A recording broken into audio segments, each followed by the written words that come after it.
Bon les amis, on va pas se mentir, le chemin pour être en paix avec soi-même, c'est un chemin qui est passionnant et en même temps c'est un chemin qui n'est pas si simple que ça. Mais un chemin sur lequel on rencontre les autres, qui sont le meilleur moyen pour travailler sur soi.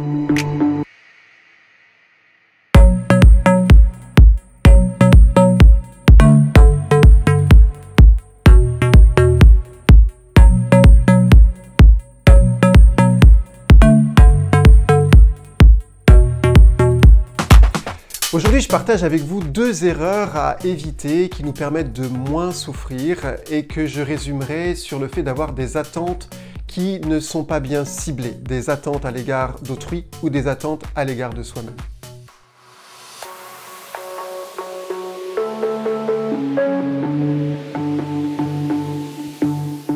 Le premier piège à éviter, c'est celui d'avoir des demandes qui ne sont pas justes à l'égard d'autrui.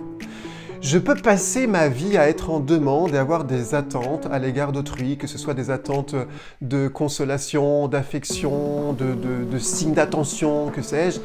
Et je peux passer ma vie à attendre cela alors que l'autre peut-être n'est pas à même de me les donner. Pourquoi ? Parce que je suis en attente à partir de mes propres perceptions, de mes propres besoins, de mes propres blessures, et en fait de ma propre histoire. Et en fait, l'autre n'a pas les mêmes besoins, n'a pas les mêmes histoires, n'a pas les mêmes attentes, n'a pas les mêmes priorités, n'a pas les mêmes perceptions.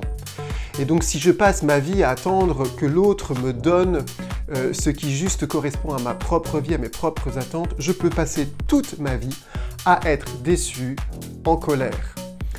Et alors, je suis invité juste à me poser les questions pour réajuster et recibler mes attentes. Premièrement, qu'est-ce que j'attends sincèrement de l'autre?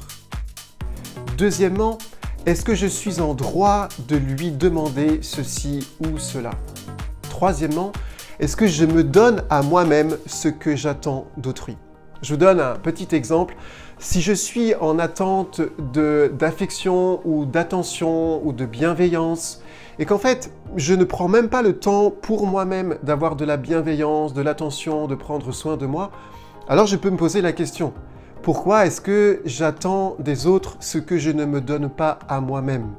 Je suis le premier à devoir combler l'attente que j'ai à mon propre égard plutôt que d'attendre que les autres puissent remplir le vide que je ne remplis pas moi-même.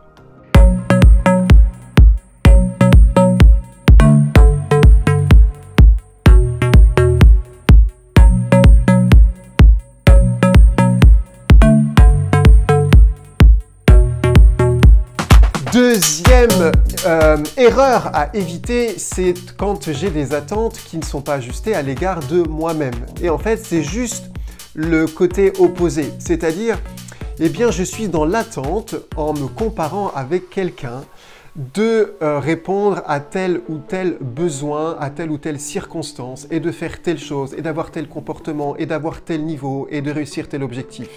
Alors que je me compare à quelqu'un qui, là aussi, n'a pas la même histoire, pas les mêmes objectifs, pas les mêmes fragilités, pas les mêmes forces et les mêmes puissances.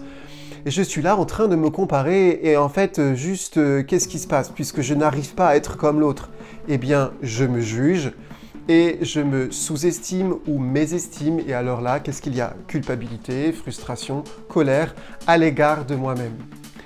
Je suis donc là invité juste à me poser la question, est-ce que ce que j'attends de moi-même, est-ce que c'est juste?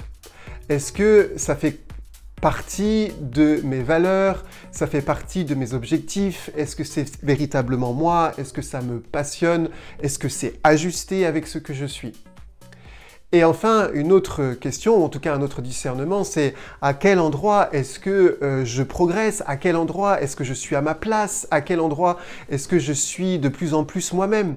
La première personne à laquelle je dois me comparer, c'est juste moi-même. Je regarde en arrière et je peux me dire « Ah, finalement, est-ce que j'ai progressé dans tel ou tel domaine qui est important pour moi, en lien avec mes valeurs motrices et en lien avec ma mission de vie ?»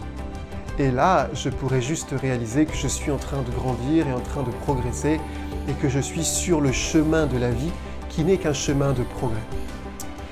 Je nous invite donc à avoir un peu juste de discernement sur les attentes pour voir si c'est juste attente à l'égard des autres, attente à l'égard de moi-même et de recibler juste mes attentes. Voilà, je vous invite, si cette vidéo vous a passionné et si vous avez envie de la partager à quelqu'un que ça intéresserait et que ça aiderait à moins souffrir, juste partagez cette vidéo et ce sera l'occasion de multiplier le message pour que nous soyons de plus en plus en paix avec nous-mêmes et aussi avec les autres.